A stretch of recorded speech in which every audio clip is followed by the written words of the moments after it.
Whether waiting for a bus, taking the tube, or just sitting in the park, Moritz Volz has been doing a lot of reading recently, and working his way through the shortlist for this year's National Sports Book Awards has given him an insight into different sporting worlds, none more so than Marcus Trescothic's story.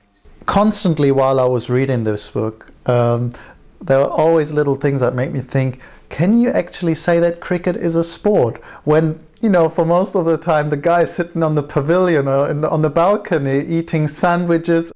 Just as baffling for Volz was James Whittam's motorcycling memoir. For insurance reasons, footballers aren't allowed to ride motorbikes. To be honest, I'm really scared of them.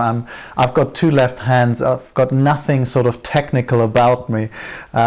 So quite a lot of this book was talking about how he get the best out of his bikes and stuff. And to be honest, I had to skim a few pages. In contrast was the story of Paul Canaville. He was Chelsea's first black player and suffered racial abuse and a host of personal problems during the early 80s.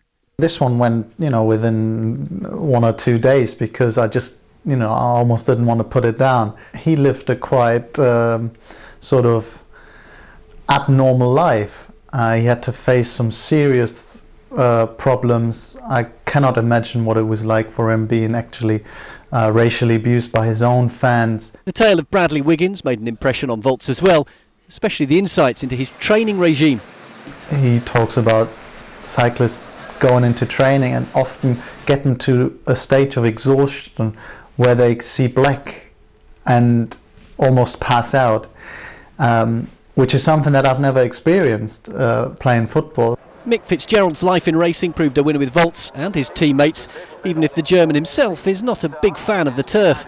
I found that book very interesting to read. I could, even though it was an alien sport for me, I found it easier to get into it because probably, again, yeah, there are complex ways of training and the way that it's set up. And if that was an education, so was Sir Bobby Charlton's book. He won the award with his Manchester United memoirs last year. This time he recalls his England career and the '66 World Cup. Is it still remembered, that final in Germany at all, or is it sort of airbrushed out of German history? No, it's very much remembered, and we all know that the Russian linesman was wrong. So if you have to pick a book out of this lot, Moritz, what would be the one you think might win? It would be sort of between Mick Fitzgerald and the name that I can't pronounce. Marcus Trescothic. Yeah, that one. We'll find out if he's right this Wednesday. Jim Cockin, Sky Sports.